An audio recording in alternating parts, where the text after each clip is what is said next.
Cleveland Cavaliers versus the Raptors game. The Cavs are in the East, so this is a potential playoff matchup. They were first in the division last season, so they're a pretty good team. They haven't changed that much since last season. We're gonna see how good we matched up against them. We did win the game. They had a couple players out, but we also have a player out. Jakob Poeltl is out since the San Antonio Spurs game, so we can get into the game and the matchups. First matchup's gonna be Ingram versus Hunter. So Brandon Ingram versus DeAndre Hunter. Those are the scorers on both teams, especially right now when the Cavaliers have players out. Donovan Mitchell happened to be out this game, as well as Jared Allen. He's also out.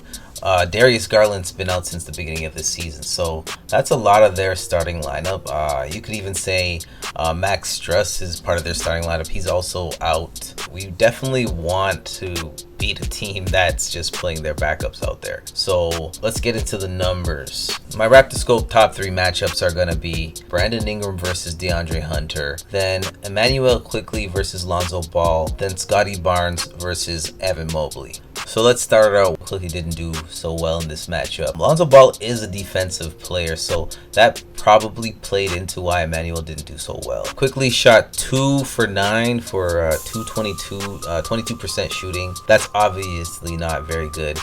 Hit none of his 3-pointers, but he did have 6 assists and 2 stocks in the form of steals. He had 1 rebound, an assist to turnover ratio, which wasn't bad, a 3-to-1 assist to turnover ratio. He had 6 assists and 2 turnovers. Plus minus was just 1, which at least it was on the positive side. We won the game, so you do at least want to hold your own at 0. Maybe the starting lineup was holding their own against yours. The bottom line is we did hold our own in that right. We just didn't shoot very well. Lonzo Ball shot 3 of 7 for 8 points, 43% shooting. He hit 2 3-pointers, 8 rebounds, 1 stock, which was a steal, an assist to turnover ratio of 2.5, and a plus minus of 5. The thing with Lonzo Ball is he is an all-around player. He had only 1 stock this game, but he is a defensive player and he probably held down Quickley pretty well. So that's probably what played into IQ not playing that well tonight, or actually not shooting that well. It's probably the defensive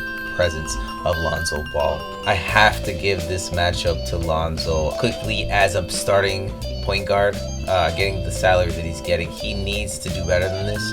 Whether it be a defensive lockdown point guard playing against him, he has to be the guy who's gonna push the envelope against a guy like that.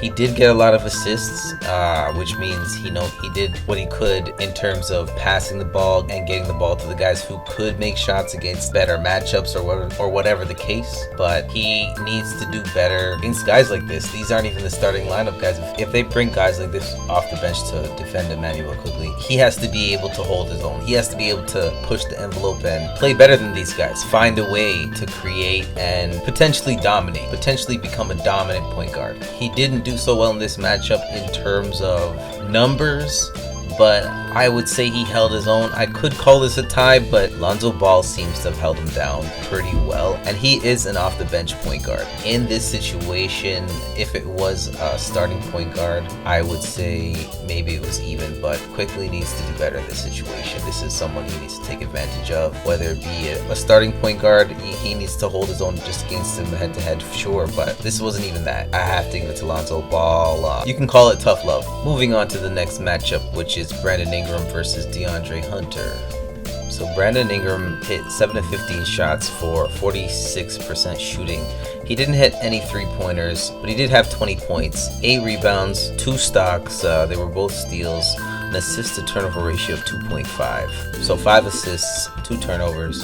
Not bad. Once you get at or above 3, it's not only that you ruin your assist to turnover ratio, it's definitely going to impact the game more and more. The more you turn the ball over, the more chances that the other team's going to score on those turnovers. And obviously, you lost the chance to score. So it's a double-edged sword. And Ingram finished the game with a plus minus of plus 7. DeAndre Hunter had 8 of 18 shooting for 26 points on 44% shooting. He did hit 4 3-pointers, 6 rebounds, 1 stock, which was a block, an an assist to turnover ratio of 0.6. Now, I'm not sure who was playing defense on this guy, but at least it was effective. His plus minus was -3. He did his job offensively, but I have to give it to Brandon Ingram. Brandon Ingram did his job offensively as well.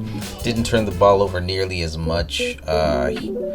Really sways the game more than you might think. And I have to give this to Brandon Ingram. He did his job. Is pretty even on the scoring side, on the rebounding side, stock side. But obviously the turnovers, again, they can impact a lot of the game. This isn't a direct matchup. Obviously, other guys guarded them at different times, and they didn't necessarily guard each other all the time, but their performances do reflect that. Their performances do reflect the difference between what can impact the game positively and negatively, and make the difference on whether you win or lose a game. Now let's move on to the next and final matchup, and really the marquee matchup. I think they were drafted in the same year. Scottie Barnes and Evan Mobley. Scottie Barnes shot 6 of 14 for 14 points on 42% shooting. He did hit a three-pointer. This may be the first game that I've noticed that he shot under 50% shooting at the three-point line. I mean, that's still an achievement. I mean, this is one game at 25%. That's pretty bad, but I mean, if he hit one more, he'd be at 40%. That being said, I think he's still at over 50% shooting on the year at the three-point line. We can double check that. We're gonna do a weekly roundup, so we're gonna see the averages are and what they are against their opponent matchups. So this should be interesting, especially since Scottie Barnes, he didn't shoot any in the first game, and I didn't really expect him to start shooting this many. He could probably do pretty well without them, but if he's hitting them, especially at this rate, so be it. Let's let it happen, and hopefully it continues and is consistent. So Scottie Barnes had 14 points, 10 rebounds, 2 stocks, which was a steal and a block. His assist to turnover ratio was 1.6. He had 5 assists, but 3 turnovers. Again, once you get up to and over 3 turnovers, it really affects your assist to turnover ratio, and obviously, again, the game. Again, imagine if you turned the ball over 4 times. That means you lost 4 chances to score, and the other team perhaps had scored on 2, maybe 3 of those chances. Depends on the team, depends on how you lost those balls. That's one player. That's a pretty big impact, more than you might think. Scottie Barnes' plus minus was a -7. Fortunately, they did win this game. Evan Mobley also had a plus minus of -7. This is a pretty close matchup. Obviously, Evan Mobley scored better and shot better, but they didn't come up with the win. The double-double from Scottie, goodness. I still have to give it to... I mean, Scottie did well, but Evan edged him out. He played a really good game. We better watch out there. They were first in the East last season, and they may come back at some point this season and be a very, very good team. Right now, they're shorthanded. That being said, Raptor Nation and RaptorScope watchers, I'm gonna be out again. This was a pretty good game. Good to break out of a losing streak. Good to have our team come together and do what they're supposed to do against a team that's shorthanded. All right, we'll be back again to talk about the Memphis game. Don't forget to subscribe. Don't forget to comment, like, do all the regular stuff for social media. Thanks again for watching. Peace out.